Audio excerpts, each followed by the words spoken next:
did put the recording up. It didn't get up as soon as I wanted it to get up because YouTube was being very slow, and it took like 4 hours for YouTube to upload that video. So I actually had to let it go overnight and then take care of it the next day when I got a chance. So I had planned to have it up way sooner than that.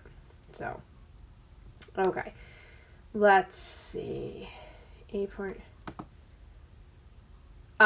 No, so there is no reference sheet for the exam. So you're expected to know the rules on the exam. Okay, so 12, or before 12, 2.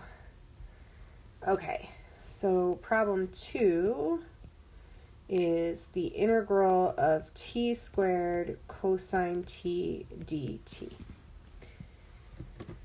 Okay. Pull up the right thing here. All right, so this problem, if I look at it, right, I'm going to look at it and say, okay, it's not something I just know how to integrate from the beginning. It's not a u substitution because if I tried doing u substitution, it's not really clear exactly what I would let be u substitution. And so if you tried it, you're just going to get a bigger mess. So the only thing we have left to do is integration by parts. So for the integration by parts, remember I need a u and I need a dv. So what did anybody pick for u? Yeah, t squared. So if we let, yep, exactly. So if we let u be t squared, then du is going to be the cosine of t dt. And then remember we need to take the derivative of u, so this is going to be 2t dt.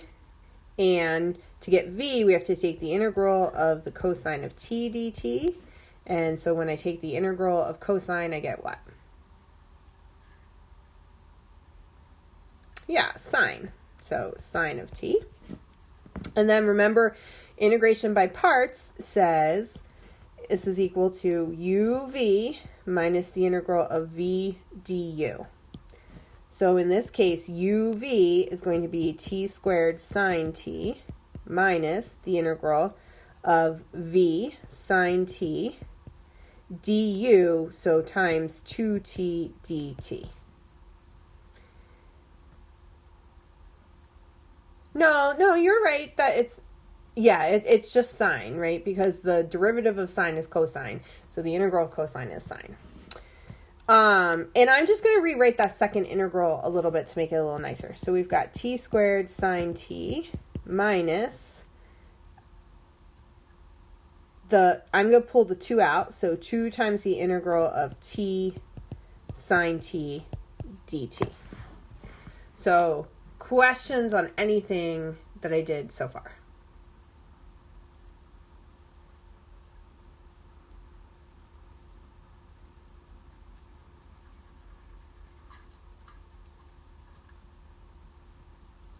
No? Okay, so now, right, if I look at this integral, I still don't know how to integrate this integral. So I still need to, since I don't know how to integrate this integral, I need to do integration by parts on it again. So same type deal, we're going to let u be t, because before u was t squared, so we kind of have to keep the same thing. And then dv this time is going to be sine t dt. So du is going to become dt. And v is going to be the integral of sine t dt, which this is minus cosine t. So I've got the t squared sine t, that's coming along for the ride. I've already done that. Minus 2, and now I'm doing that integration by parts again. Yeah, if you don't factor out the constant, you'll still get the same answer. If you here put a 2t instead of a t, that's fine. You'll get to the same place I'm going to get to here in a second. So this is going to be u. Yeah, so it is recorded. Yep.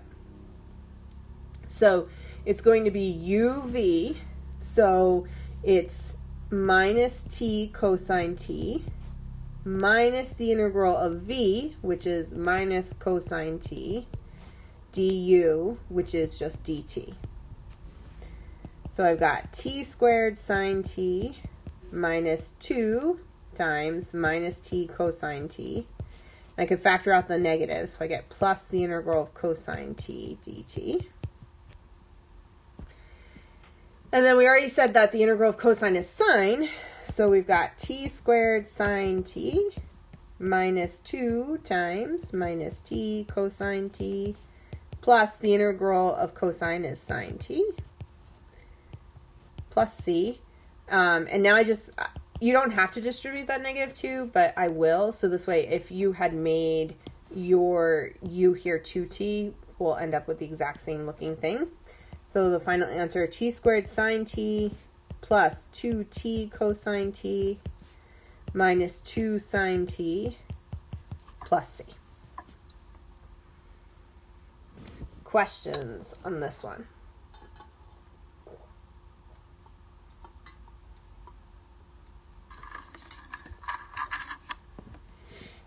No.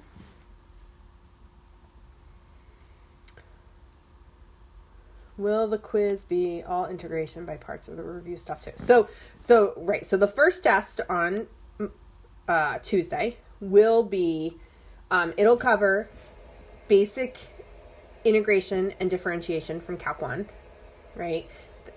U substitution, and then this integration by parts. So it basically covers the review stuff and then integration by parts as well. No problem. Okay, I have a question, Dr. Gorman. Sure. So there's a lot of rules like the inverse trig functions, and there's also like the trigonometric derivatives and integration. Should we memorize those for the tests? Yeah, you should have them all memorized, because those were ones that, like, theoretically you should have had memorized from Calc 1. So you don't get to use a note card or reference a sheet or anything like that for the test. Got it. Thank you. No problem. So I know someone said also number 12 they want to see. Are there other ones from the homework you want to see? I will do 12, but 12 I know is a little bit more involved, so I didn't know if there were any other ones. 5. Okay. And 10. Okay. So 5. Let's see what 5 was. So 5 is the integral of x secant squared x dx. Okay, so 8, 9, and 11. Okay, so yeah, so I don't mind. I have no problem doing them. Just so that you guys know too, right? Like, you saw my solutions are up there. Like, my worked out solutions are there for all the problems as well, right? So when you do in general, like for the homework, like, you're going to try the homework, you're going to upload the homework to Canvas, you're going to compare your homework with my solutions, and then take that survey, right? So part of it is so that if you just made like a little like mistake or something like that, you can also see, you can compare your work with my work. So just so that you know that the solutions are up there. I have no problem today because, next class is a test, doing any of the problems from the homework you want. But in general, like, I'll answer some homework questions at the beginning of class, but not like every single problem.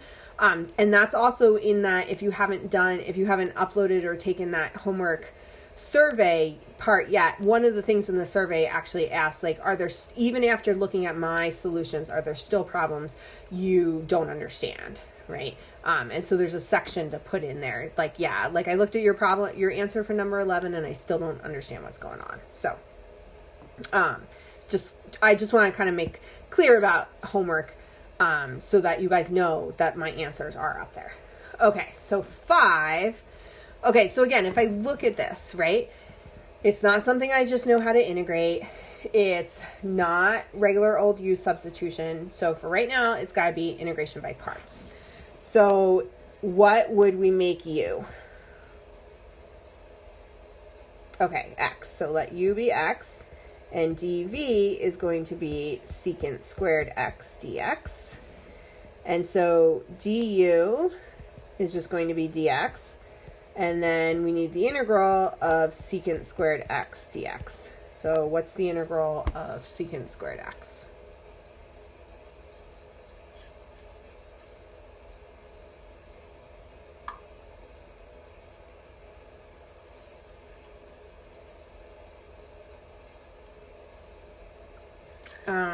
Okay, tangent x. I was reading other comments. Wait a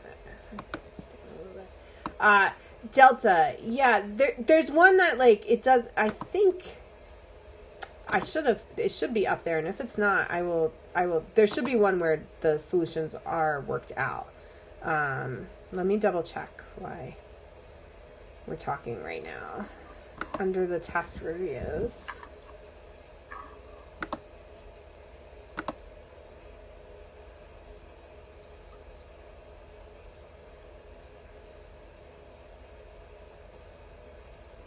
Oh, I see what you mean. I just have the answers. Yeah, I think someplace I have them worked out for the test review. If I don't, I will do them and put them up. Yeah, I believe someplace I have that work.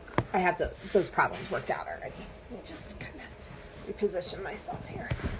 So yeah, so I will make sure they're up there. That's what I thought I had put up there, but I probably just grabbed the wrong file. So I will. Let me make myself a note, and I will do that as soon as, I will do that before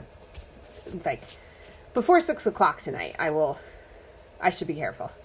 I will do it some point tonight. It will be up tonight. So, test review answers. If I have the file, which I think I do, then it'll be real quick to put up. If I don't have the file and I have to work all the problems out, it's just going to take me a little bit longer. So it'll be later, much later tonight. But if I have the file, it'll be up pretty quick, which pretty sure I have the file. Okay. So, back to this problem here. Right. So the integral of secant squared is tangent x, right? So now we need to do uv, so x tangent x, minus the integral of v du. So minus the integral of tangent x dx. Okay, so I'm guessing that... Are you trying to write on my screen, Leah? I'm guessing that...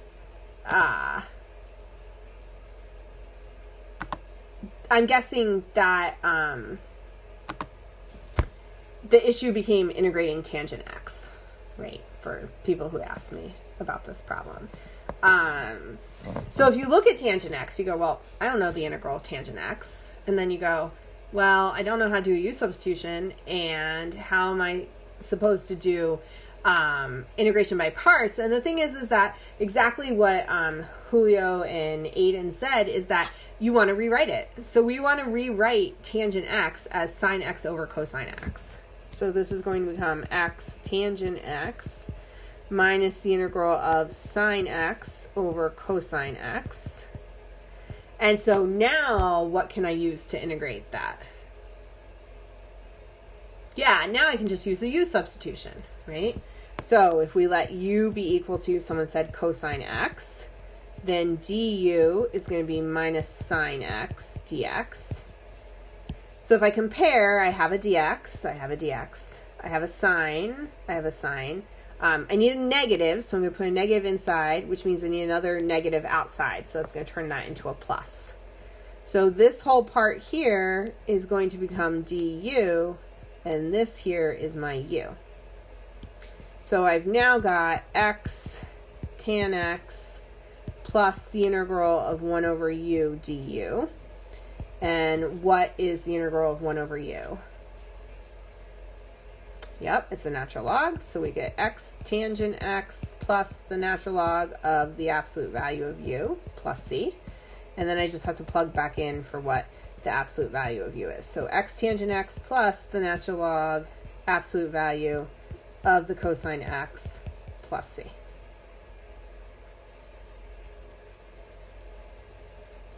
Does that help on that one?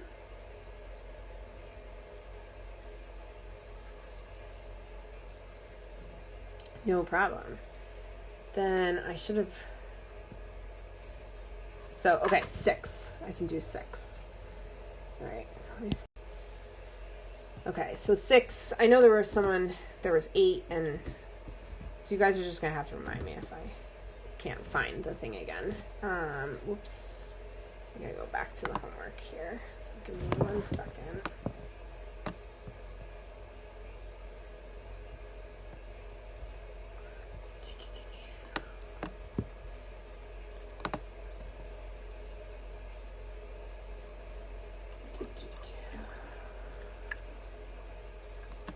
Homework.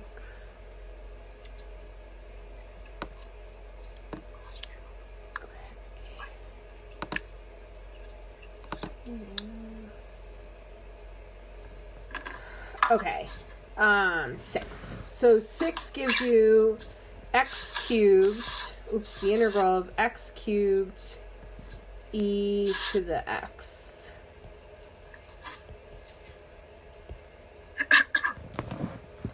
Yeah, there's a couple people's mics that aren't muted. So if you're not actively asking a question, if you could just check that you're muted so that there's not all that feedback. Awesome, thanks. Okay. So again, if I look at this problem, right, it's not something I just know how to integrate. It's not a U substitution. So it's got to be an integration by parts. And so what are you going to let your U be?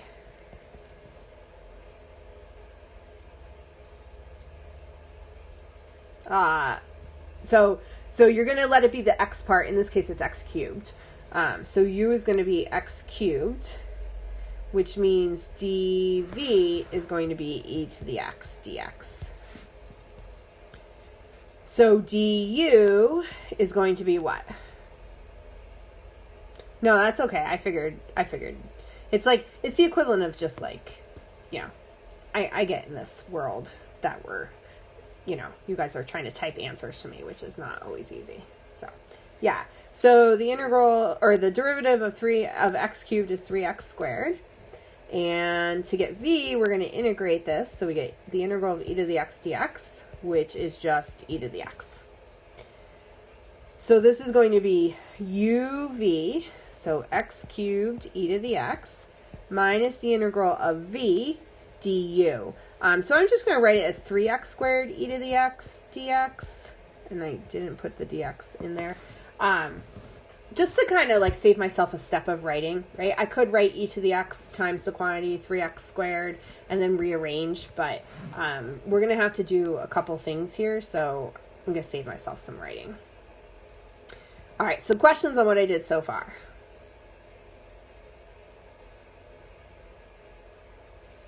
You might be looking at this going, ugh, it's not really getting better. It is. I know it only got better a tiny bit, right? But before we had an x cubed, and now we have an x squared. So that is actually better. So we're just going to do u substitution again. So we're going to let u be, you could factor the 3 out if you want to, but I personally like looking ahead. I know that in this problem, I'm going to have to do u substitution, not just, or integration by parts, not just right here, but I'm also going to have to do it at least one more time. So in this problem, I'm just going to keep the 3x squared as part of the u. You don't have to, you could factor it out. I just am trying to avoid like tons and tons of parentheses. So we have 3x squared, and then dv is going to be e to the x dx. So du is going to be 6x dx. And v, again, is just going to be the integral of e to the x dx, which is just e to the x. So I've got x cubed e to the x minus uv, so 3x squared e to the x minus the integral of v du, which is going to be 6x e to the x dx. So questions on what I've done so far?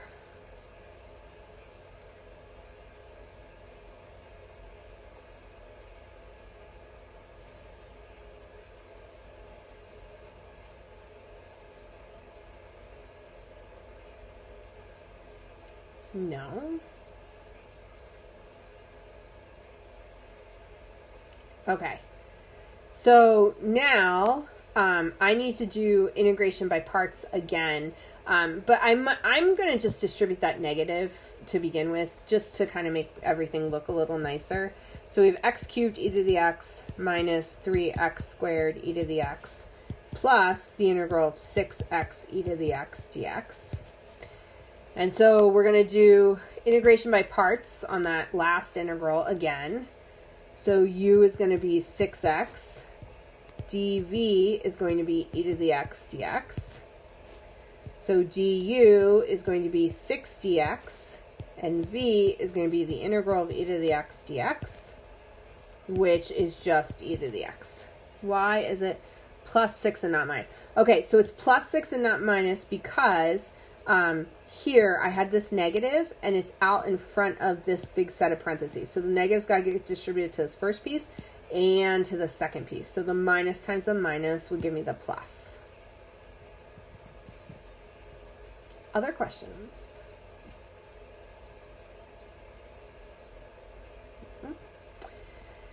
Okay, so now I can just plug in again, right? Finally, like I think we're probably done. So x cubed, or getting close to being done. X cubed e to the x minus 3x squared e to the x plus, so my integration by parts, right, is uv, so 6x e to the x minus the integral of v du, so minus 6 e to the x dx. And finally, that last integral is now just easy for me to do. So we're going to have x cubed e to the x minus 3x squared e to the x. I'm going to drop the brackets, the parentheses here, because there's nothing to distribute. It's just a plus sign in front. So we're going to have plus 6x e to the x. And then finally minus 6, e to the x plus c. Oh, thank you. So, yeah, so I did the solutions wrong. There's going to be mistakes in the solutions. So if I ever do something and you're like, wait, I feel like your solutions are wrong, you can for sure send me an email and be like, hey, can you check this because I think that you did something wrong in the solutions. So for sure, let me know about that. Number 6, I'll make a note. Other questions? I have one. Sure. So I'm just going to be completely honest. I am terrible at algebra, and I kind of get confused when you distribute the minus sign. Is it okay if I don't do any of that and just leave them all as minus signs, or should I try to distribute them? So you could leave, so like in this problem, you could leave them as minus signs, but some of the problems you're going to have to collect them, like, because just the nature of the problem. Like, for instance, like the ones where you have to do it a couple times and then we move the stuff over to the other side. Like, I think that's how problem 12 is. So in there, you're going to have to distribute the minus sign. So the thing you can think about is, remember, this is like a minus 1. So it's like I have minus 1 and you're multiplying it. So I've got minus 1 times a positive 3. That's how I get the negative 3. And then you also have minus 1, and this is times another minus 1. So that's why it basically became like plus 1. Oh, totally see it. Thank you so much. No problem. Other questions? I have a question on number 9 if we're ready to move on to the next one. Okay, I think somebody asked for number 8, right? Did somebody ask for number 8?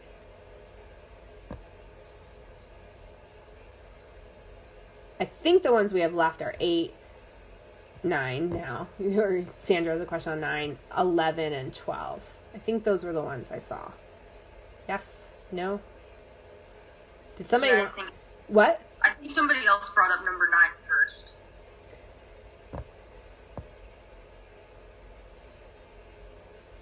In the last line, minus e to the x plus c.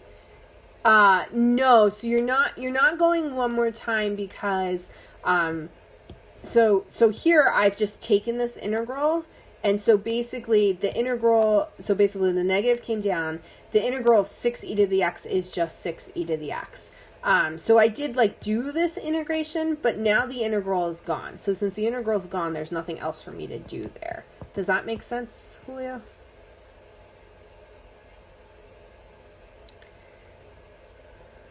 Okay. All right. So yeah, so people definitely want 9. Does anybody want 8? So if you want me to do 8, let me know. Otherwise, I'll go to 9.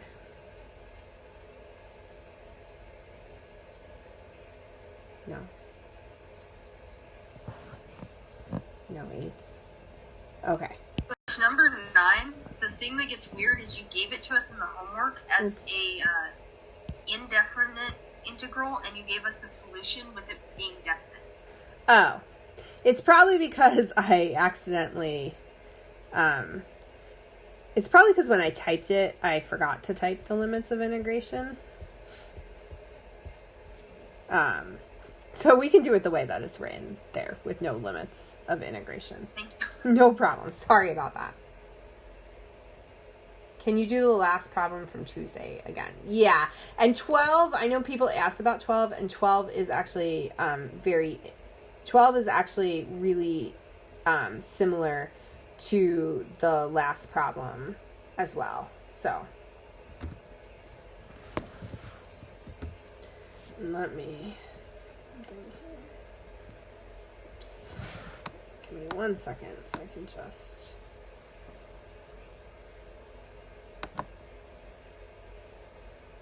Oops. I'm just trying to get back to our screen here. Or let me look at what I did on the solutions. Yeah, I probably just... Yeah, I forgot to type the 0 to pi over 2 part. Okay. Okay, so if I look at this problem, right, I don't know how to just integrate it. It's not a U substitution. So we're going to do integration by parts. So what are we going to let U be?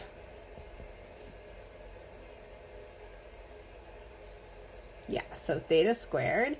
So then dV is going to be the sine of 2 theta, d theta. So du, what will du be then? Yep, 2 theta, d theta. And so v is going to be the integral of the sine of 2 theta d theta, which again, you could do by a u substitution. But remember, I taught you guys that shortcut. So this is just 1/2 or negative 1/2 the cosine of 2 theta. Right? So you could do a u substitution, let u be 2 theta, and then, you know, you have the sine of u, and the integral of sine of u is minus cosine u, and then you can plug back in, but I'm just do that shortcut. So this becomes uv, so we end up with minus theta squared over 2 cosine of 2 theta, that's u times v, minus the integral of v du. So we end up with 2 theta times that minus 1/2 cosine of 2 theta d theta. So I'm going to clean up that second integral, or that integral there a little bit. These 2's would cancel.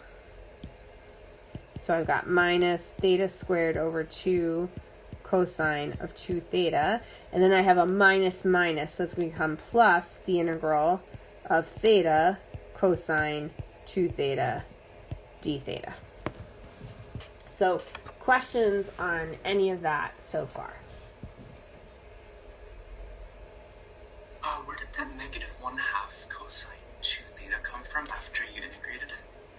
So that is, so the integral of the sine of 2 theta is this. And so remember, I showed you guys kind of that shortcut way to do it, but if you don't like the shortcut, you would need to do it the long way, which is so that you have the integral of the sine of 2 theta d theta. So you would let u be 2 theta, so du is going to be 2 d theta. And then you would need a 2 inside, which means they need to balance it out with a 1/2 on the outside. So this is going to become 1/2 the integral of the sine of u du And then the integral of the sine of u is minus cosine u. And then I have to plug back in. So that's where I get minus 1/2 the cosine of 2 theta. But I gave the generic rule that if you are integrating the integral of the sine of ax dx, right, or a theta, d theta, whatever your variable is, that's just going to be minus 1/a, the cosine of ax. So it's totally okay if you need to do out that u substitution. I don't think that there might be a couple of people in here who had me for Calc 1. If you had me for Calc 1, I just teach this part, right? And the reason I do that is because it's a time saver now when you're in Calc 2, because you'll notice that integrating this is just one tiny little piece of the problem. So rather than have to take the time to do a whole u substitution, I just remember, if I just have a number times the variable, basically it's just going to be that number over 1 over that number is going to come out on the outside when I'm doing that integration. Does that help with that problem? Thank you so much. And you just took the 2 out for it to cancel out and be even? Yeah, so I had a 2 on the top, and then I also had a 2 on the bottom. And so the 2 on the top and the 2 on the bottom, they cancel each other out. Thank you. Mm-hmm. Okay, Robert, what about the minus theta squared over 2? Okay, so where this minus theta squared over 2 came from, I basically, here, I'll erase this and kind of put a step in between here. Basically what I'm doing is, so remember we have u times v. So u is theta squared, and v is minus 1/2 cosine of 2 theta. And so all I did was, I keep doing that, all I did was multiply these, right? So theta times theta times minus 1 is minus theta squared, and on the bottom you can think of this as theta squared over 1, so I have 1 times 2, which is just 2. So that's where that came from. Does that answer your question? Any other questions so far? Like, we're not done with the problem yet.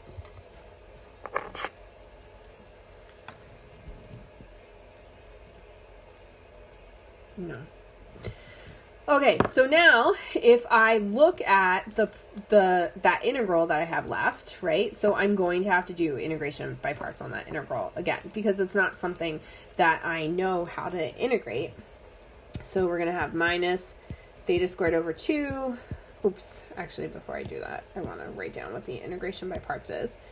So u is going to be equal to theta. dv is going to be equal to the cosine of 2 theta d theta. So du is just going to be d theta. And v is going to be the integral of the cosine of 2 theta d theta, which again, if I use that shortcut rule, is going to be 1/2 the sine of 2 theta. And again, you don't have to use my shortcut rule. You could do a whole nother u substitution on that problem there. I just like that shortcut rule because it helps make it a little quicker to do these problems that are really long.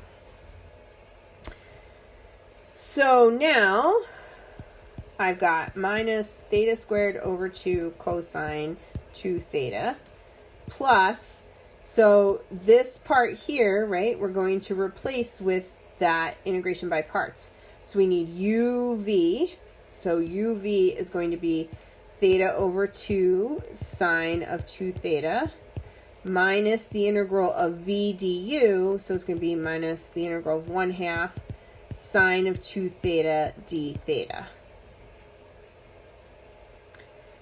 So from that integral, I could factor out the 1/2.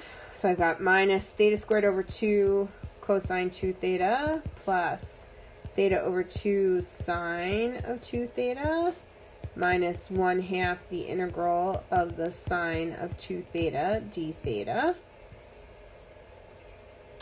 And now we've even integrated the sine of 2 theta already, so we know how to do that. So theta squared over 2 cosine 2 theta plus theta over 2 sine of 2 theta minus 1/2 times, so this integral here is going to be minus 1/2 the cosine of 2 theta plus c. So if you wanted to rewrite it one last time, you'd have theta squared over 2 cosine 2 theta plus theta over 2 sine of 2 theta. And then minus 1/2 times minus 1/2 is 1/4 the cosine of 2 theta plus c. Does that help for that problem?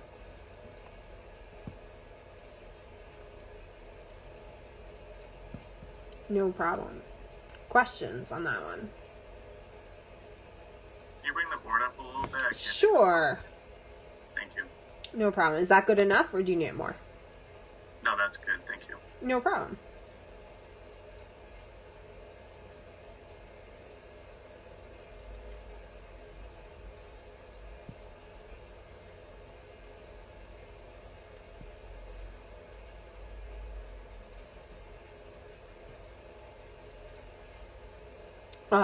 Okay, so people said 10. So let me pull up what problem 10 was.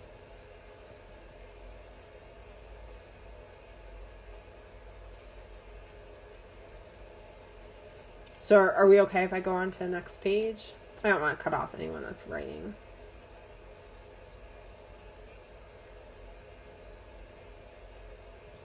Okay, no one's telling me don't go, so. Okay, so 10 is the integral from 2 over the square root of 3 to 2 of t secant inverse t dt.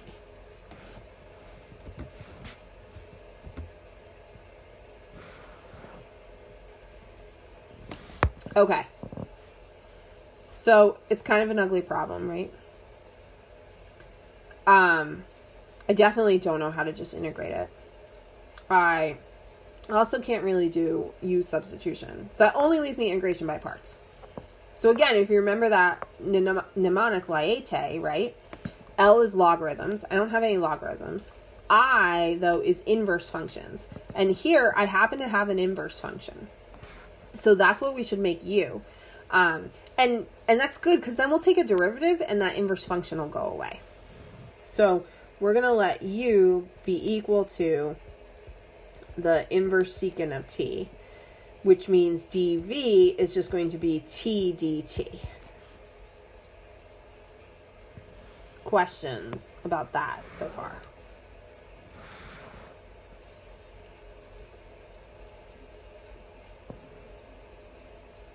If you make u the other thing, if you made ut, if you did it this way, if you said u is equal to t dt, that, or u is equal to t, and then dv is equal to secant inverse of t.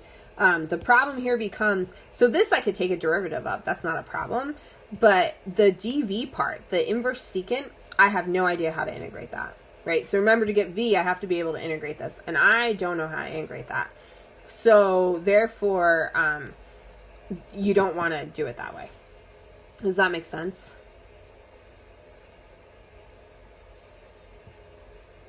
Yeah. So you have to, so that's why that laete is helpful, because it's basically taking functions that we don't really know how to integrate and putting them like in an order. So like, we don't know how to integrate when there's just a logarithm in the function. We don't know how to integrate when there's inverse functions, so inverse trig functions.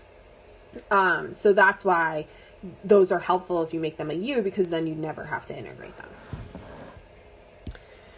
Okay, so du. Does anybody remember what the derivative of the inverse secant is?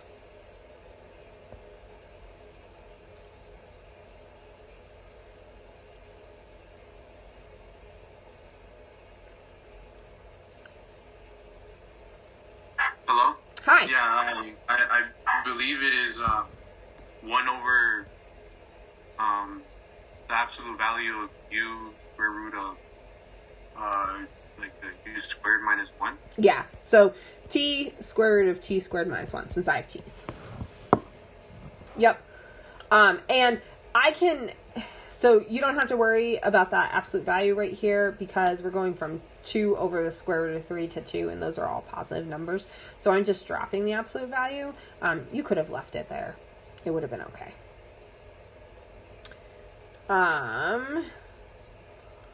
Okay. So I've got du. V, we're going to integrate. So the integral of t dt is going to be t squared over 2.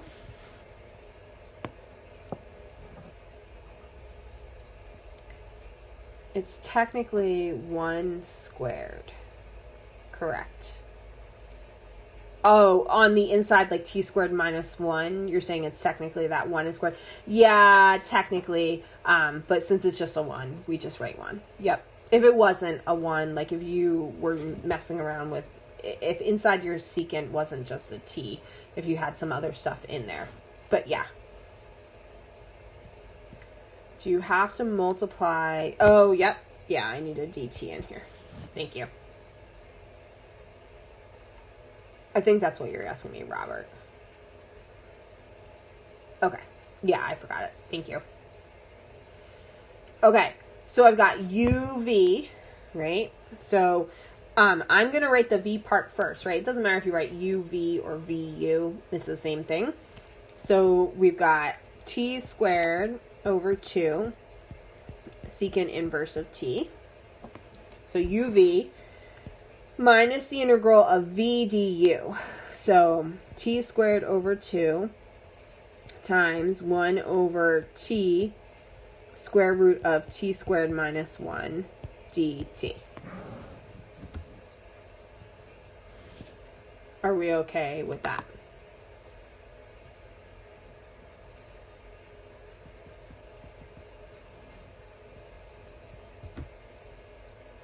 Okay. So I'm going to clean up that integral a little bit.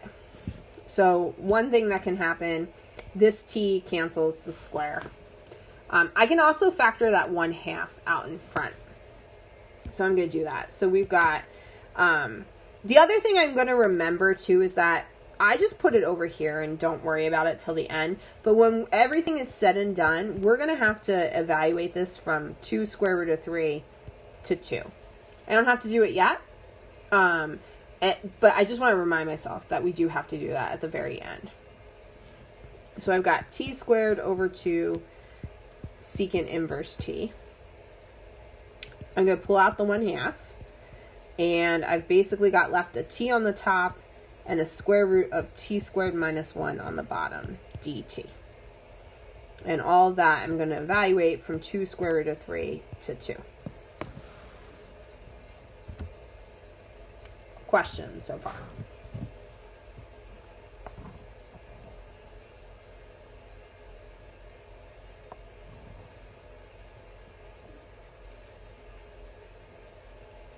No? Okay. Anybody have any ideas how we might integrate that second or that integral we have left there? Yeah. It's just a regular old u substitution. What would you let u be?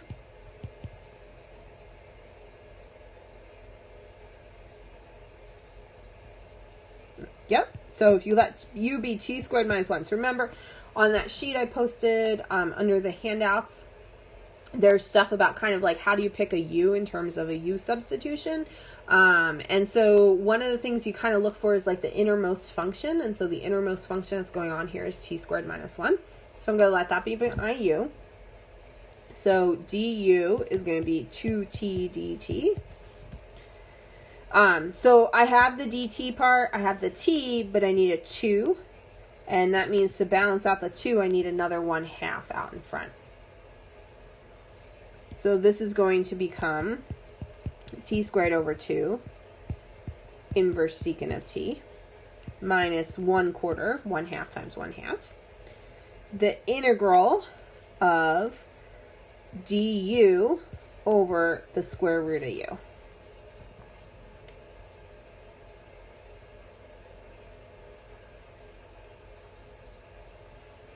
And again, I'm eventually going to want to go from 2 over square root of 3 to 2.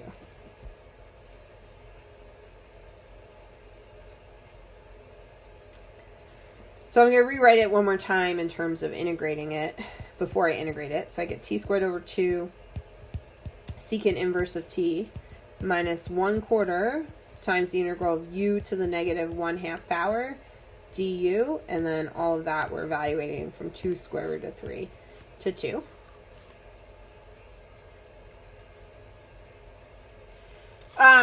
Okay, so in these problems, when it's an integration by parts problem, I don't change the limits of integration. I wait all the way until the end. And the reason why is because these limits of integration, they're not just applying to the integral, they're applying to the whole entire thing. So they have to apply to here. So if you change the range, it's like you have to remember, well, this part here I'm not going to change the range on, but this part here I am going to change the range on. So I think when you have an integration by parts problem, it's easier to just not change the limits and wait till the end and go and then put the limits in for everything at the very end. Does that make sense?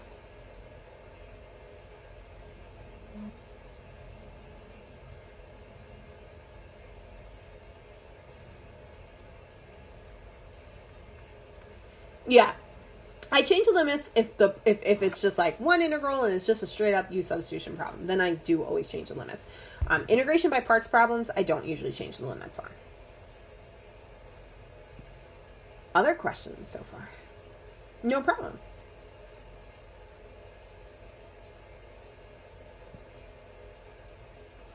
No. Okay, I'm going to move this up so that we can keep writing because we're not done yet, right? Okay, so I need to integrate u to the minus 1/2 power.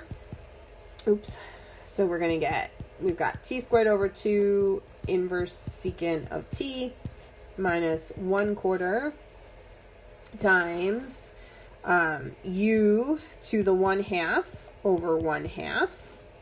And again, we're evaluating from 2 square root of 3 to 2. On the bottom of this fraction, right, the 4 and the 1/2 are on the bottom of the fraction.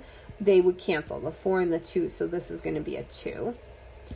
So we're going to end up with t squared over 2 inverse secant of t minus 1/2.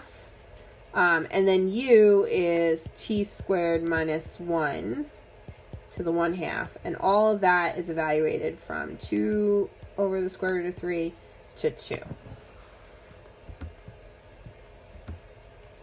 So I've done most of the hard work so far, right?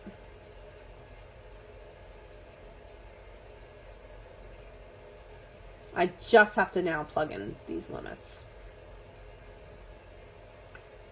So any questions so far on what I did on the pieces before I plug in those limits?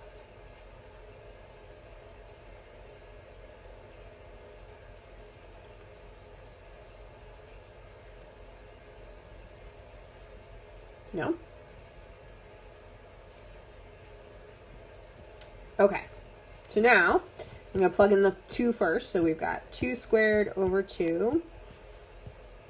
The inverse secant of 2 minus 1/2 times 2 squared minus 1 to the 1/2 power minus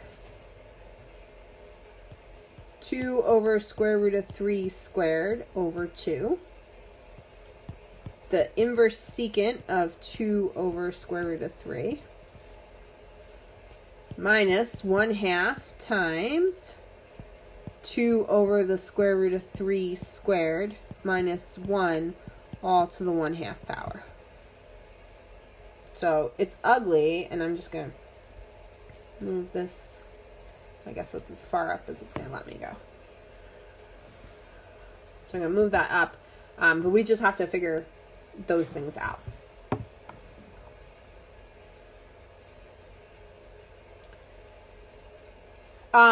So no, you want to figure a little bit of this stuff out, right? Like I actually can figure out the inverse secant of 2 and the inverse secant of 2 over the square root of 3 are actually nice values. And so you kind of want to put some stuff together.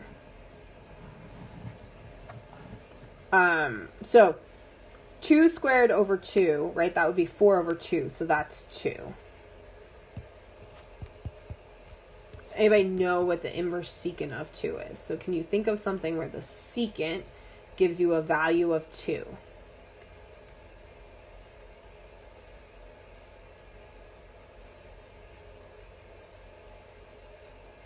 I know you're all like, nope, how am I supposed to do that? So remember, we're saying if the inverse secant of 2, right? I usually like to say, oh, that's equal to something. So, root 2 over 2, not quite. So, this is saying that the secant of y equals 2. Remember, secant is 1 over the cosine. So this is saying that the cosine of y equals 1/2. So can you think of some place where the cosine is 1/2? So pi over 4, the cosine would be root 2 over 2. But we're getting closer. So we need an angle like pi over 4, but I want it to be 1/2. Yeah, pi over 3. So this is 2 times pi over 3 minus 1/2 times, so if I look inside here, right, this is all just going to be 3. So it's going to be 2 times the square root of 3 minus, okay, so when I square this part, I'm going to get 4/3. So I have 4/3 divided by 2, right? So you've got 4/3 divided by 2. Remember, it's 2 over 1. So you've got 4/3 times 1/2. So 2/3. So this first part here is going to be 2/3. And then we need the inverse secant of 2 over the square root of 3. So remember, that's saying the secant of something is equal to 2 over the square root of 3. Which is the same as saying the cosine of y is root 3 over 2. So when is cosine of y equal to root 3 over 2? Yeah, pi over 6. Minus 1/2 times, so again, this part here, right, is 4/3. And so I have 4/3 minus 1, so that's going to be 1/3, so it's the square root of 1/3.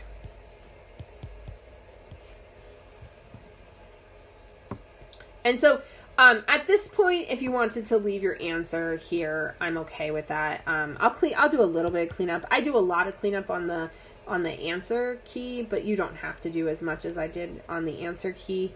So this would be 2 pi over 3 minus root 3 over 2.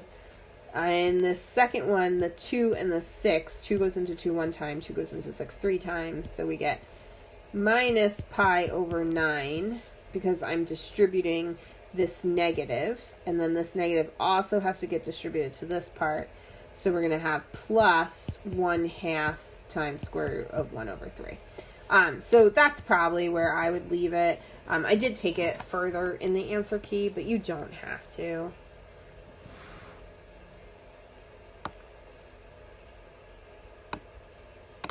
Questions?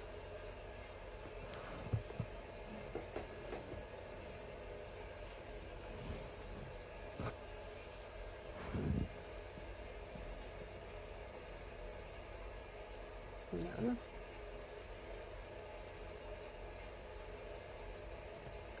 Okay. So I know for sure someone said they wanted 12, and someone said they wanted 11 too. Am I correct on that?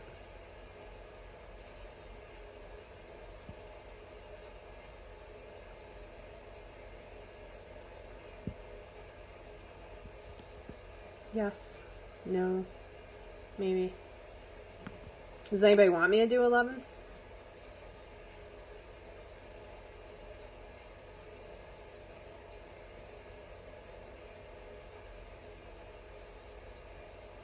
Yes. Okay. So 11 gives you the integral of e to the theta sine theta d theta. Okay. So, these problems are 11 and 12 are similar to the last problem I did in class on Tuesday. So I have a problem. I can't just integrate it. It's not a U substitution. So I'm going to have to try using integration by parts. So what do you want your U to be here? Or what should we let U be? Okay, sine of theta. So U is sine theta. dV is going to be e to the theta d theta. So du is going to be what?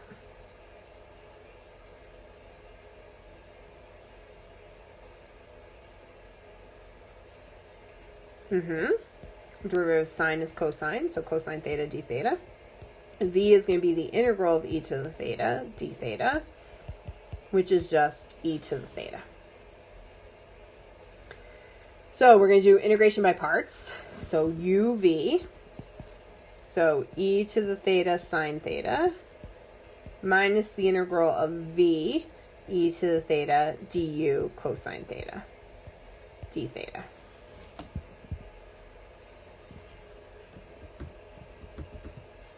We okay with that?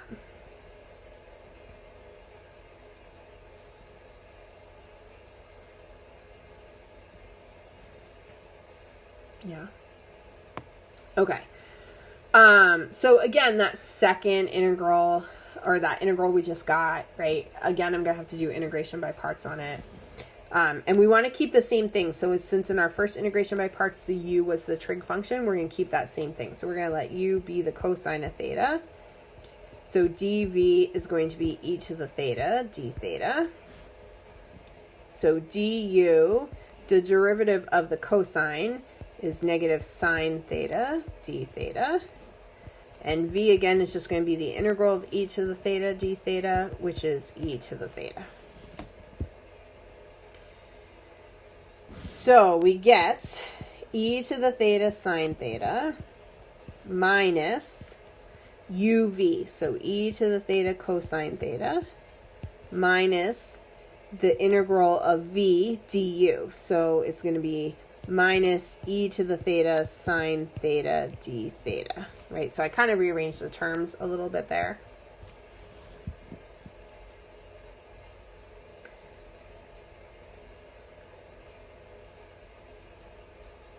So if I kind of clean this up a little bit, I've got e to the theta sine theta minus the quantity e to the theta cosine theta plus the integral e to the theta sine theta d theta. And now if I distribute that negative, I have e to the theta sine theta minus e to the theta cosine theta minus the integral of e to the theta sine theta d theta.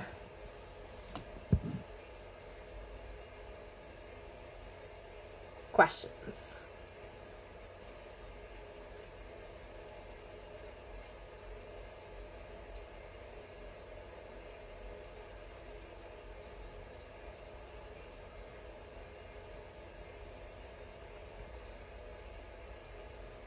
No. Okay, so now the thing to notice is that what we started with, the integral of e to the theta sine theta, is exactly the same as what we have now. We're back to the same exact integral. So when you've and this usually happens after you've done integration by parts twice, if it's going to happen. So if we've done integration by parts twice, and we're back to where we started, right? Once in a blue moon, it could take like 4 times, but that would be kind of rare. So, but we're back to where we started. So what we need to do now is we're going to rewrite everything in one line. So I'm going to start with the original problem. So the integral of e to the theta sine theta d theta. I now know that that is equal to e to the theta sine theta minus e to the theta cosine theta minus the integral of e to the theta sine theta d theta. So I've just written everything in one line.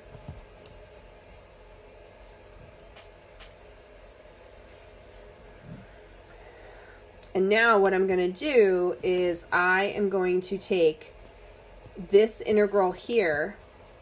I have minus that integral, and so I'm going to move it to the other side. I guess I technically should kind of include the minus in that. So I'm going to move that whole thing to the other side.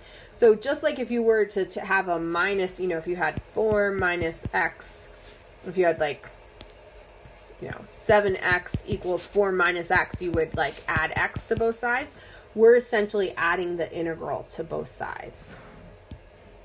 So this is going to become the integral of e to the theta sine theta d theta plus another integral of e to the theta sine theta d theta equals e to the theta sine theta minus e to the theta cosine theta.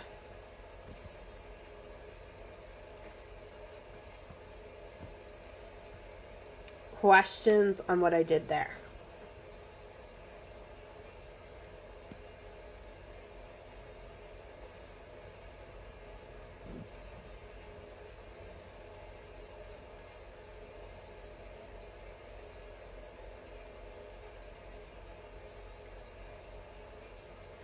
No. Okay, so now on the left-hand side, I have 2 of that same integral. So just like if you had x plus x, it would be 2x. I have this integral plus the same integral. So it's going to be 2 times that integral. So 2 times the integral of e to the theta sine theta d theta is equal to e to the theta sine theta minus e to the theta cosine theta. So I'm going to move this up a little bit so that we have some more room.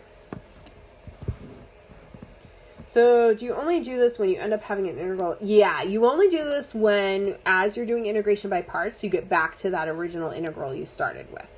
So because I had that same exact integral I started with, basically I went in a circle. So I didn't end up anywhere, but I kind of did. I actually ended up someplace. I ended up where I can actually integrate the function without actually ever doing the integral. We're going to figure out what this integral is without actually integrating it, which is super cool. But it's because I came back to that exact same integral. Does that answer your question, Kobe?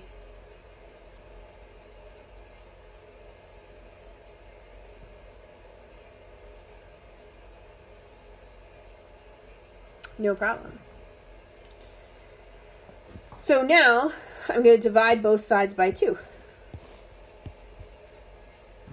So the integral of e to the theta sine theta d theta is equal to e to the theta sine theta minus e to the theta cosine theta all over 2.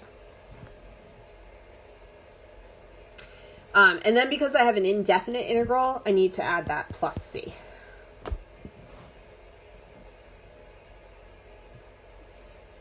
Questions?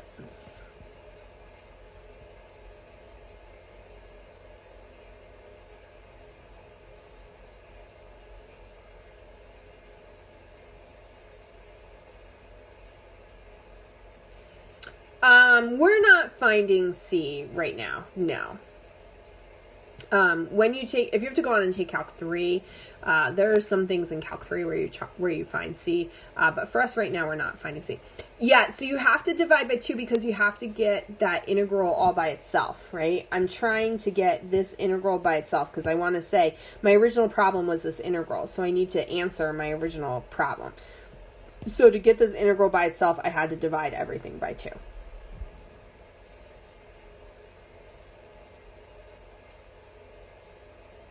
Does that help, Julia?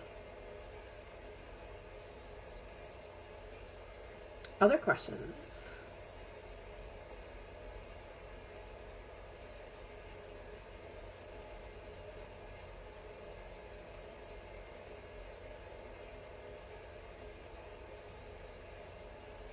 No.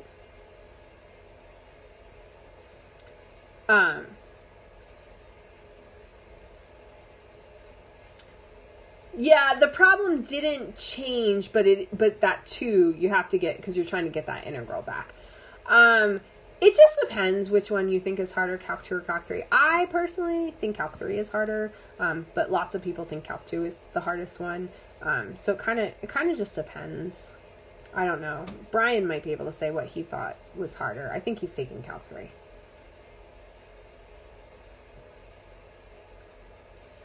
If he's on. I don't know if he's on. I can't see everybody's names all at once.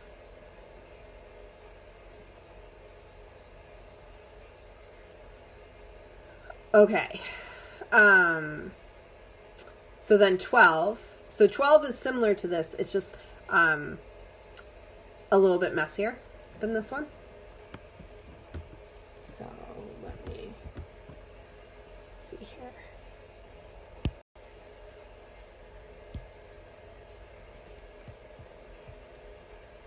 So 12 is the integral of e to the 2x cosine of 3x dx.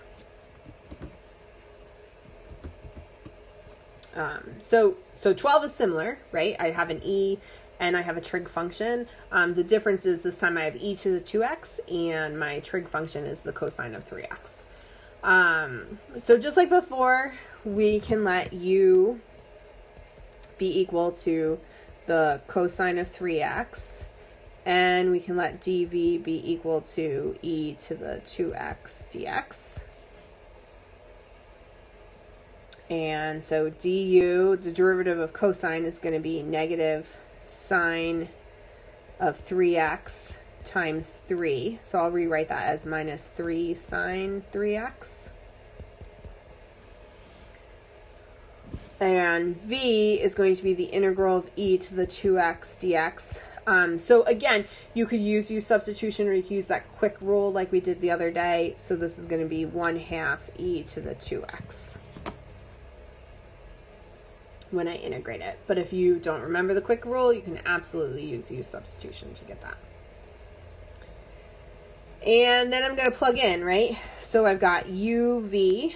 So we're going to have 1/2 e to the 2x cosine of 3x minus the integral of v, 1/2 e to the 2x du. So times minus 3 sine of 3x dx.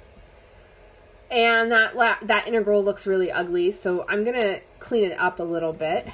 So I've really got 1/2 e to the 2x cosine 3x minus, so I have a minus here, I have a 1/2 and a negative 3, and they're all multiplied together, right? So negative 1 times 1/2 is negative 1/2, times negative 3 is positive 3/2.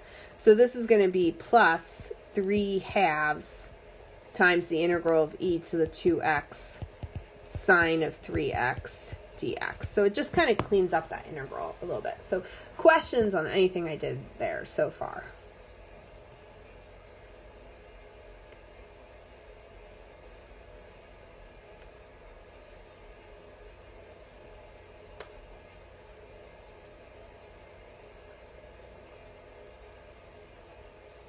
No? You guys are very questionless today. I mean, not very, but you've gotten some questions, but you're not. This is where I miss being in a classroom, right? The 1/2 e to the 2x. Okay, so let me write these down. So these are the shortcut rules, right? So there's basically 4 shortcut rules to help you out. Or I should say there's 3 shortcut rules we tend to use all the time, right? So if you have the integral of the sine of ax dx, right? The shortcut rule there is that this turns out to be negative 1 over a cosine of ax. The integral of the cosine of ax dx is 1 over a sine of ax. And the integral of e to the ax dx is 1 over a e to the ax. You can do it for the integral of like secant squared of ax, all the other trig ones, but the ones we tend to use in this class a bunch are these 3 shortcuts. They're all shortcutting a u substitution problem. So you could do the problem out long ways as u substitution, right? I could have said, oh, I have the integral of e to the 2x dx. So let u be equal to 2x. So then du is equal to 2 dx. And then be like, I have the dx, I don't have a 2. I need a 2, which means I put a 1/2 on the outside. So this becomes 1/2 the integral of e to the u du, which becomes 1/2 e to the u. And then I resubbed in, so 1/2 e to the 2u. Not to the 2u, to the 2x. So you can definitely do the u substitution. There is nothing wrong with doing that. It's just that we're going to integrate things like this so often that like eventually you're going to be like, I'm tired of doing this u substitution. I know. The thing that happens is basically whatever this number is, when I just have e to a number times x, it only works when you have a single number times x. Whatever this number is just ends up coming out in front as 1 over that number. So it's a shortcut way to do that integration. Does that help?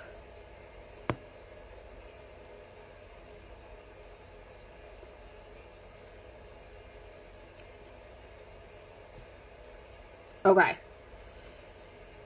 So my integral, I have to do integration by parts again on my integral. So, oops. My u, again, is going to be the sine of 3x. My dv is going to be, again, e to the 2x dx. So du is going to be 3 cosine of 3x dx. And v is going to be the integral of e to the 2x dx, or 1/2.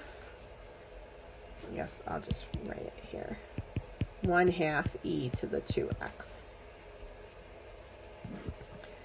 So we've got 1/2 e to the 2x cosine of 3x plus 3/2 times uv. So 1/2 e to the 2x sine of 3x minus the integral of v du.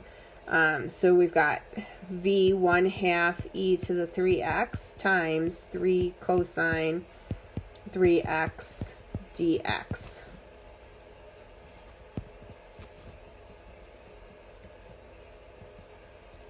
So if I clean this up a little bit, 1/2 e to the 2x cosine of 3x plus 3/2 times 1/2 e to the 2x sine of 3x minus 3/2 times the integral of e, this should be e to the 2x, e to the 2x cosine of 3x dx.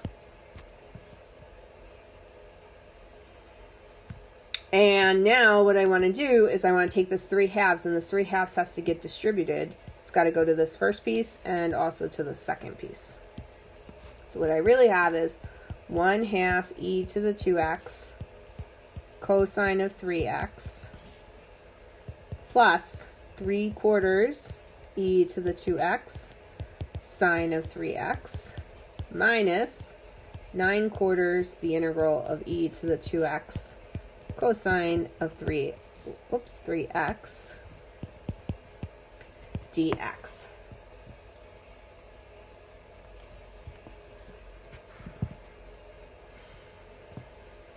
So, if you notice, my original integral, e to the 2x cosine 3x. Integral I'm at now, e to the 2x cosine 3x. So I'm back to where I started. So again, this is one that I need to rewrite and then collect the terms. So I'm going to rewrite everything we have just on that one line. So we have the integral. The very beginning was the integral of e to the 2x cosine of 3x dx is now equal to 1/2 e to the 2x cosine of 3x plus 3/4 e to the 2x sine of 3x minus 9/4 the integral of e to the 2x cosine of 3x dx. questions so far?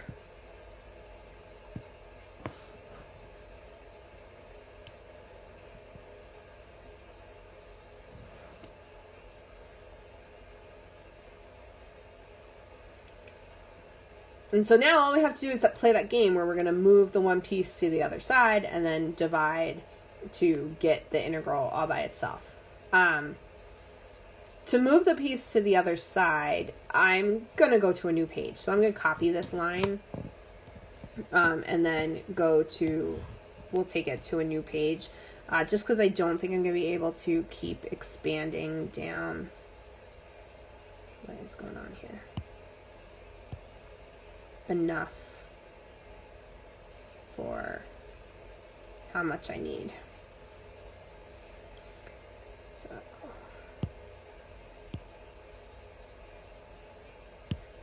copy.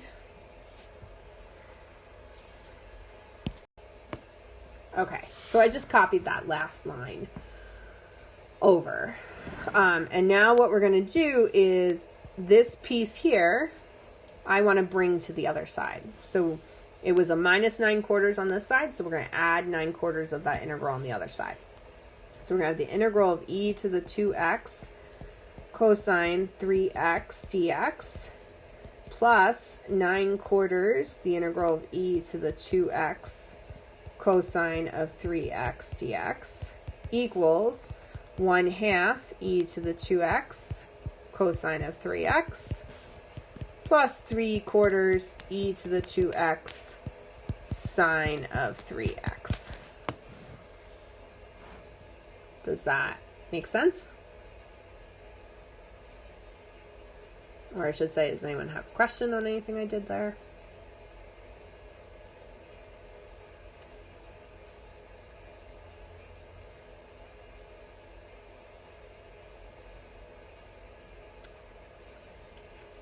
Okay.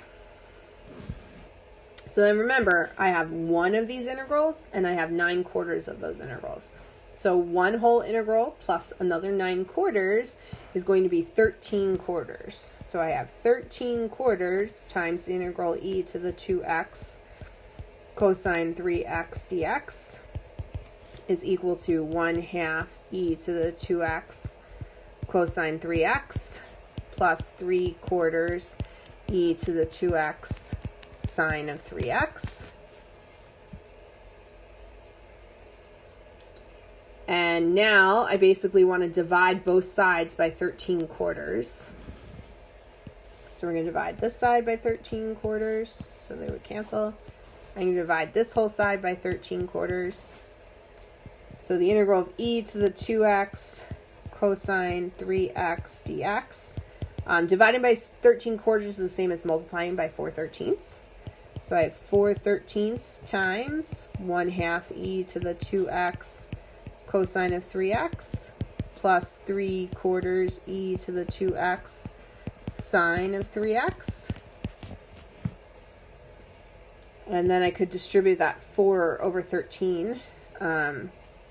So we'd have 4 over 26, or 2, when it distributes on the first one, we'd have 2 over 13 e to the 2x cosine of 3x plus 3 over 13 e to the 2x sine of 3x plus c.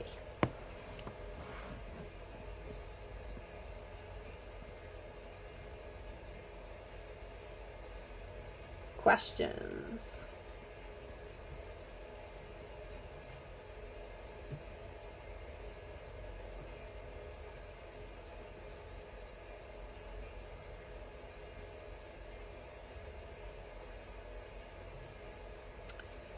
Other questions? Other things you want help with?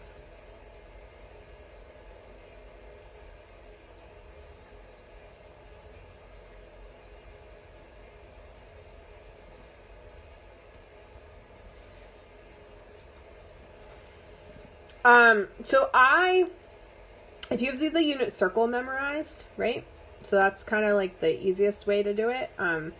If you memorize the unit circle, then I always just kind of translate things back. So for instance, if you had the tangent, like the one you wrote, tangent inverse of 2 over the square root of 3, right? So I always think I'm looking for something where the tangent of y is equal to 2 over the square root of 3. And then in terms of, so there is a trick using your hand to memorize the unit circle. So if you... Okay, I can do that, Aiden, 1 second. If you look up unit circle hand trick, there'll be a YouTube video or something of it. It's not as easy for me to do because I can't put my hand onto the piece of paper here, right? Like I could show it to you in class, but basically, depending where you are on the unit circle, you put a finger down and it kind of reminds you of parts of the unit circle, like what the values are. So I really, in terms of memorizing the values of inverse functions, I do it off of, I just think about where on the unit circle is this value happening. Does that help?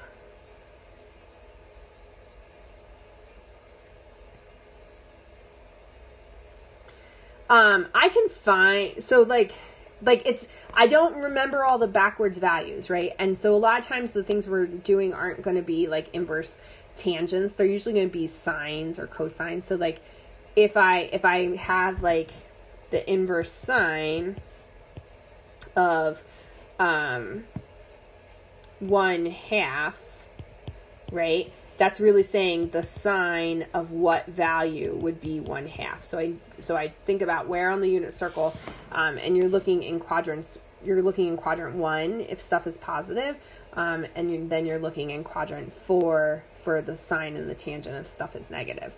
So it's just, I'm thinking about where on the unit circle is the sine value 1/2. Remember, sine is the y, so it's easier just looking at the unit circle and going, well, where is that y part 1/2 and pulling that off. Okay. L and M on the test review. So yes, let me get to the test review.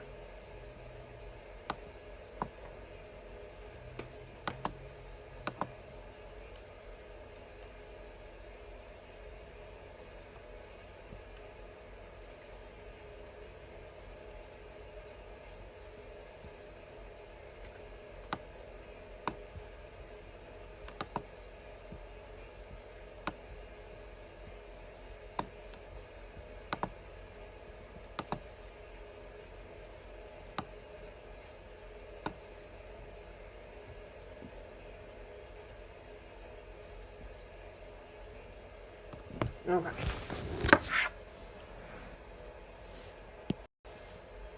So test review. L. So L asks you to find the integral of the inverse sine of x dx. Okay, so I look at this and I go, I don't know how to just integrate inverse sine. There's not really anything for me to do use substitution on. So this must be an integration by parts, even though it looks like I only have one piece.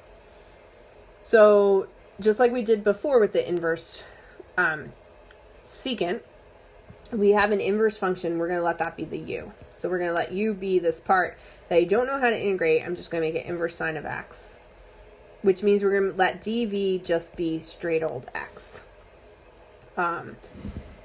So now I have to figure out what is the derivative of the inverse sine, so of x. Anybody remember the derivative of the inverse sine of x?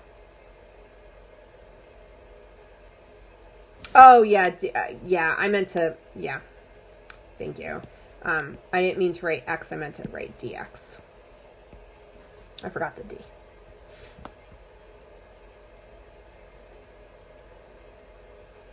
All right, what about the derivative of the inverse sine? Anybody remember?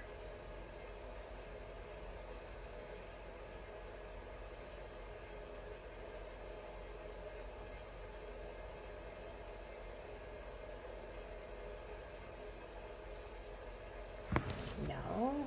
I stumped you all with the inverse sine. Ah, there we go. 1 over the square root of 1 minus x squared. Yep. So this is 1 over the square root of 1 minus x squared. And so then v is the integral of dx. Oops, we need a dx here. So v is the integral of dx, which is just x. So questions about any of that?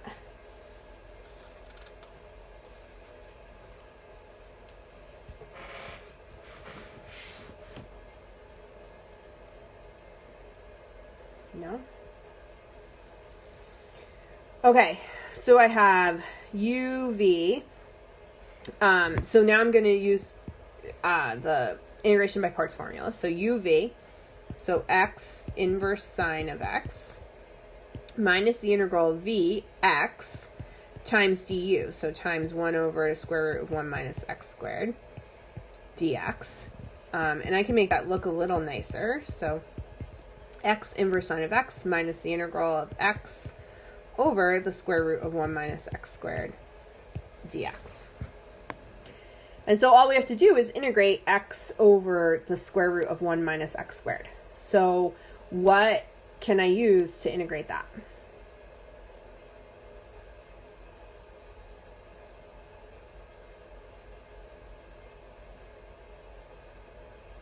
Yeah, you make a u substitution for everything under the square root. So if I let u be 1 minus x squared, du is going to be minus 2x dx.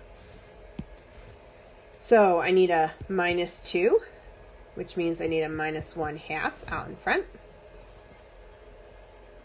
So this is going to become x inverse sine of x plus 1/2 the integral of 1 over the square root of u du.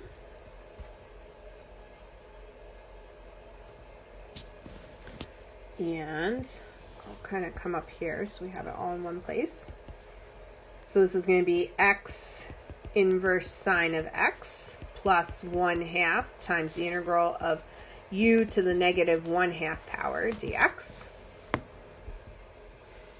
And then I just have to integrate that, and that's easy to integrate now. So this is going to be x inverse sine of x plus 1/2 u to the 1/2 over 1/2 plus c. In this case, again, this 2 and the 1/2, they're both on the bottom of the fraction, so those 2's would cancel out. So we just get x inverse sine of x plus u, which was 1 minus x squared to the 1/2 power plus c. Does that help for that one?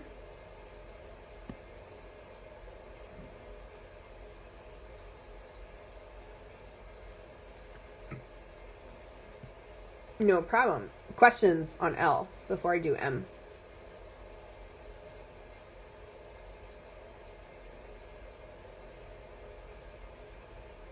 Sure, I'll do 1C after I do M.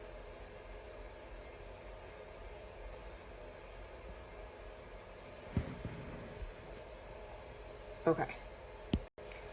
So M is the integral from 1 to 0 of x minus 1 e to the x minus 1 squared dx. Okay, so if I look at this problem, right off the bat, I don't know how to integrate it the way that it is. So then I go, well, could I do u substitution? And this problem, you actually could do u substitution. So sometimes, if you have e to a bunch of stuff, that stuff you can use as the u. So I can actually do that here. So I can let u be equal to x minus 1 quantity squared.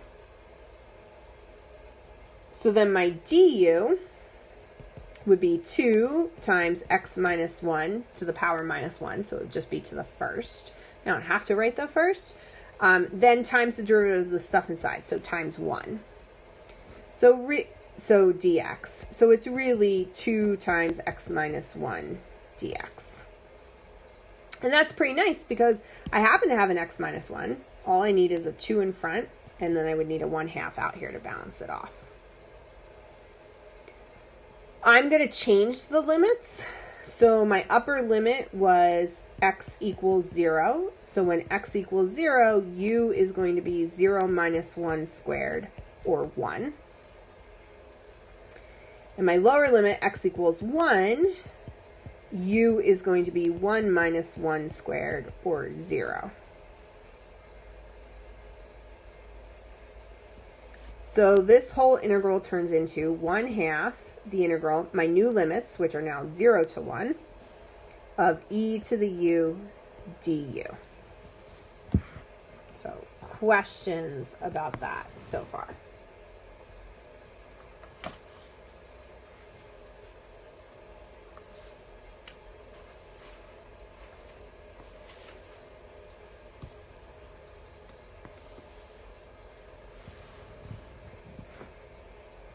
No? Okay, so now I just have to integrate this. So this is going to be 1/2. The integral of e to the u is e to the u. So e to the u, evaluated from 0 to 1. So 1/2 e to the first minus 1/2 e to the 0. E to the first is just e. We're just going to leave it that way. So I have 1/2 e. But e to the 0, anybody remember what e to the 0 is? Yeah, e to the 0 is just 1. So this is just going to be minus 1/2.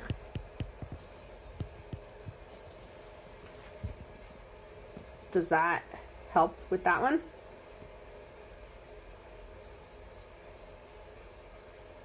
Yeah, so it's a little tricky, but once you see it's a u substitution, it's actually not that bad. Questions on that one?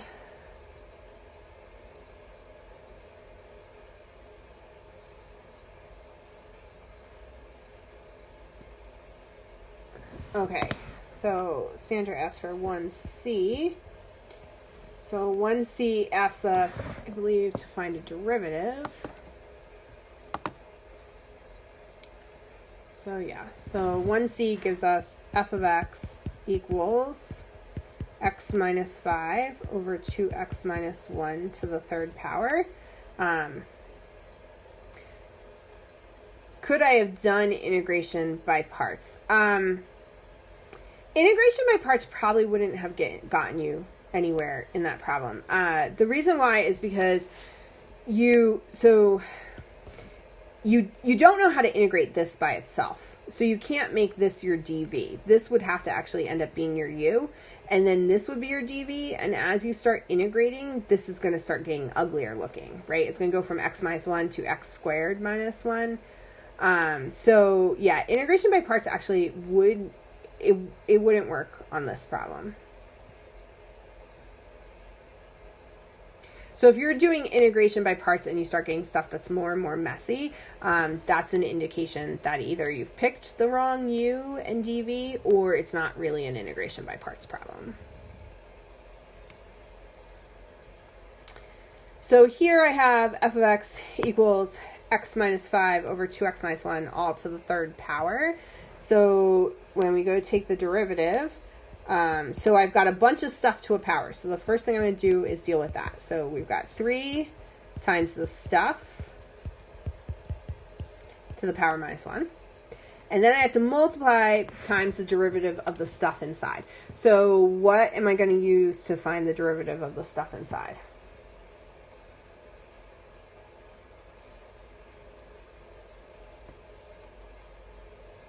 Yeah, the quotient rule.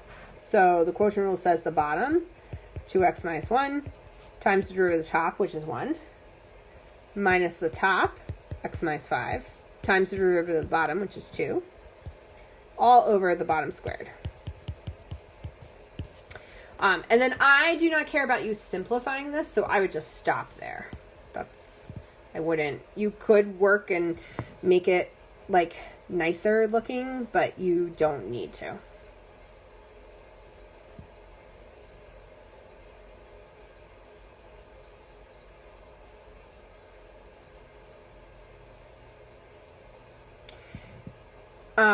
Let's see, what did I give? Okay, I can simplify it. So let's see. So if I simplified it, we would have 3x minus 5 over 2x minus 1 squared. On the top here, I'd have, 2x minus 1, minus 2x plus 10 all over 2x minus 1 squared. So 3 times x minus 5 over 2x minus 1 quantity squared. Times, so on the top I'm going to have 9, and on the bottom I'm going to have 2x minus 1 squared. And let me see what I put. I don't even know what I put on the, let's see.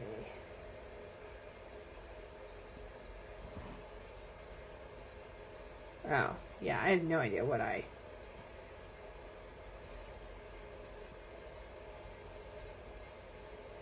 Yeah, my answer on there is just wrong. I don't know where I got some of those numbers from. So, sorry about that. No problem. I'll take this answer key down, and like I said, in my notebook here, when I was like doing problems, I did find I have all the review problems worked out. And so I will,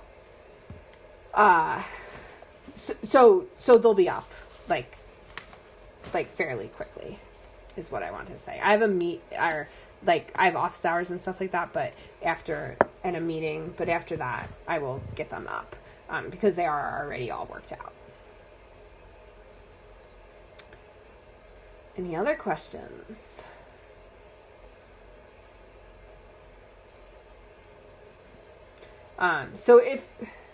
No problem. If you're studying, when I do the quotient rule, could I do top derivative of the bottom and bottom derivative of the top? You have to make sure that so the short answer is no. You have to, when you do the quotient rule, remember there is a negative sign here, so the negative matters where it is. So that's why you have to do bottom derivative top minus top derivative bottom. Now, could you do it as negative top derivative of the bottom plus bottom times the derivative of the top? Sure.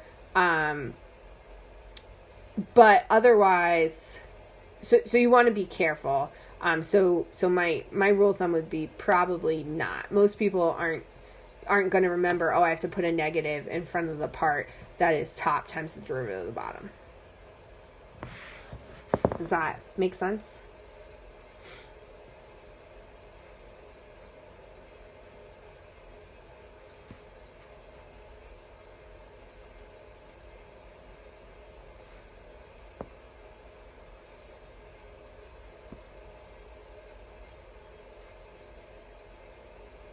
Yeah, I have time. I could do n.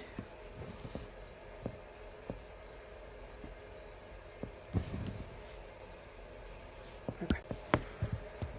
So n is the integral of 3x over e to the x dx. Okay. So if I look at it, I don't know how to just integrate it. It's not a u substitution. So it's an integration by parts. But to help me out a little bit before I do the integration by parts, I'm going to rewrite this. So this is the same as saying the integral of 3x e to the minus x dx. Does that make sense?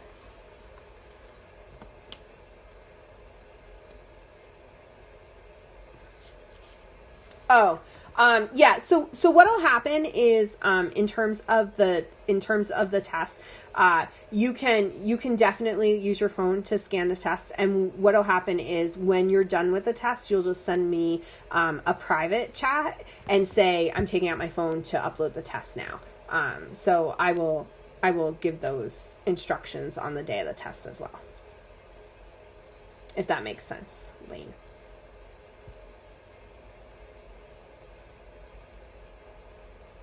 Yeah, so like in the chat box, when you go to write, there's a thing that says to everyone, or you can pick specific people. So you would just send a chat to me. so that you're not chatting to everybody in the group and taking the test that you're, done with the test. So you would just send a private chat to me. And then that way too, if anybody, when you're taking a test, if you have questions on any of the questions or stuff like that, then you can also send me questions in a private chat.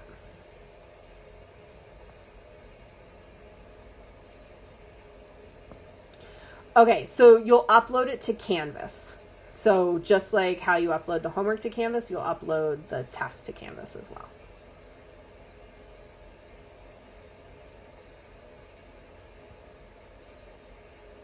And I'll put those instructions at the bottom of the test too, so that So yeah, you're not allowed to use your notes on the test.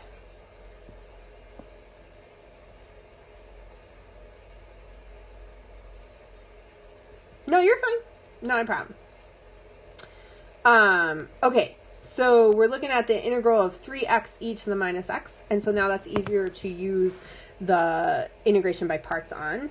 So if we let u be equal to 3x and dv be equal to e to the minus x dx, then du is going to be 3dx, and v is going to be the integral of e to the minus x dx, which again, this can use my shortcut rule because remember we can think of this as a -1. So the integral of this is going to be minus e to the minus x. So this is going to become uv, so minus 3x e to the minus x, minus the integral of v, so minus e to the minus x times 3 dx, or minus 3x e to the minus x plus 3 times the integral of e to the minus x dx, or minus 3x e to the minus x minus 3e to the minus x plus c. And again, I just use that kind of shortcut rule to integrate. The integral of e to the minus x is negative e to the minus x. Sure, you could pull the 3 out at the beginning. Yep, absolutely.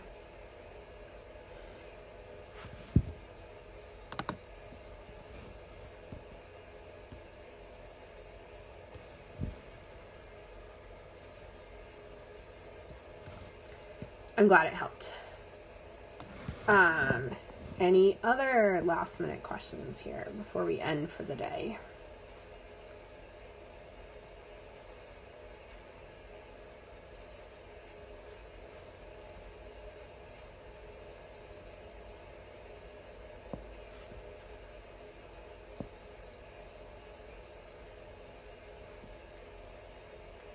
No? Okay. Is that plus 3e to the minus x in the middle? No, it's a minus because when I integrate this part here, it ends up being a minus as well, right? So when I take the integral of this of this part is negative e to the negative x. So then I have 3 times the minus, and that's why here I end up with the minus. Is that what you were asking? No problem.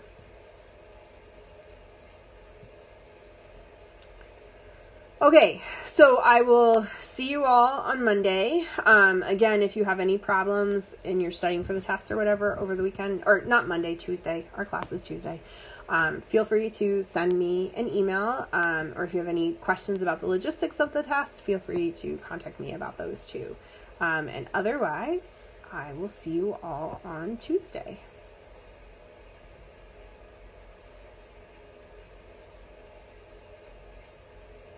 Thanks, you too. Bye. You can have a calculator. You're not going to need a calculator. Like I wrote the test where it doesn't, well, I haven't written the test yet, but I will. But you don't have to have a calculator. But if you want to have a calculator, you can.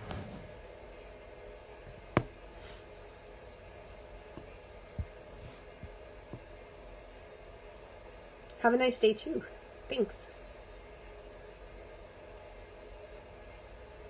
Thanks, you too.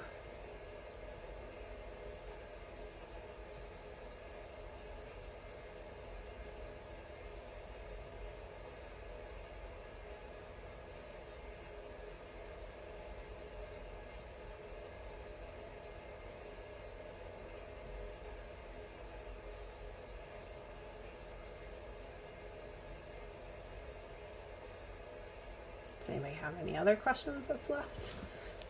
Let's see, I see a couple of you guys left.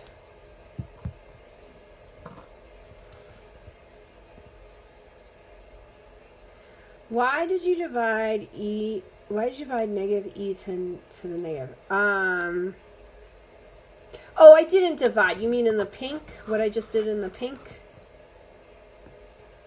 Oh, I didn't divide it. Sandra was asking me. She didn't understand where this negative came from, and so I was just saying this integral. The answer to this integral is this. So I wasn't dividing by e to the negative e to the negative x. I was just saying that that integral turns out to be negative e to the negative x.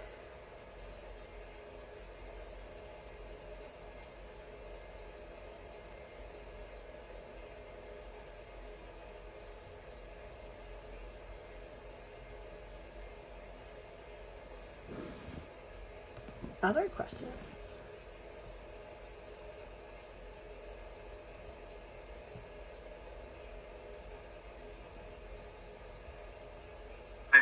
Professor? Yeah.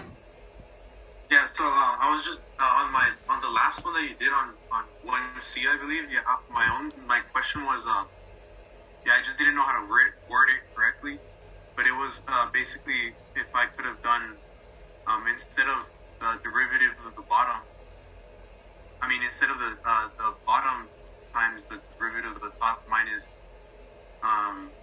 the top and then derivative of the bottom for the quotient rule.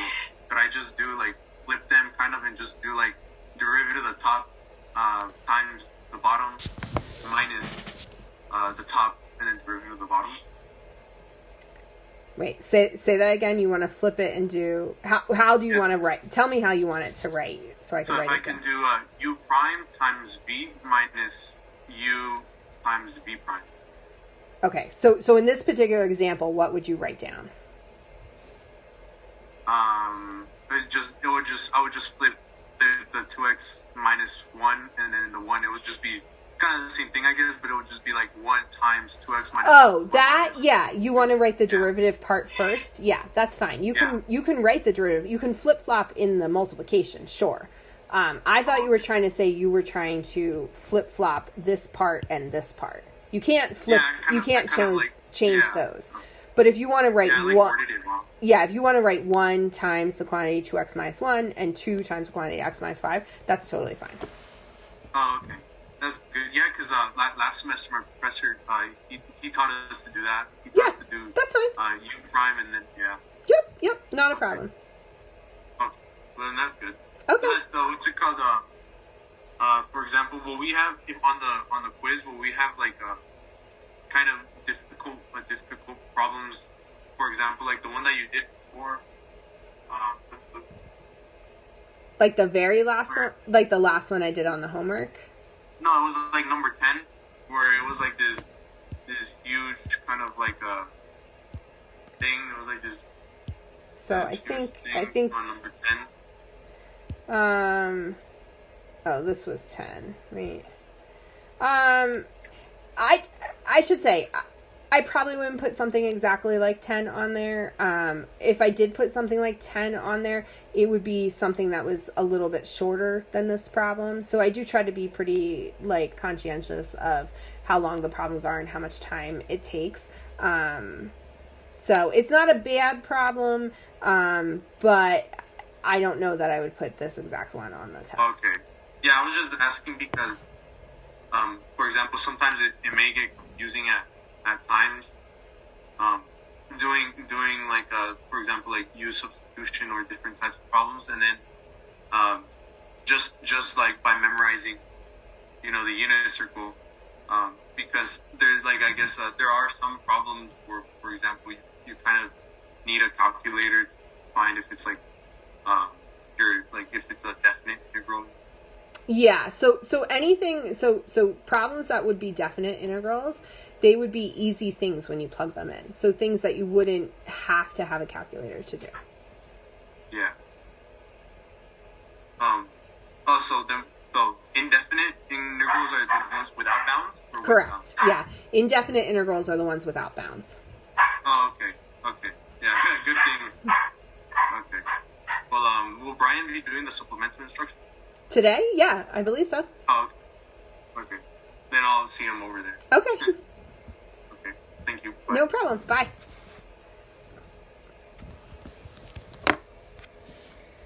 Suwan, did you have a question for me?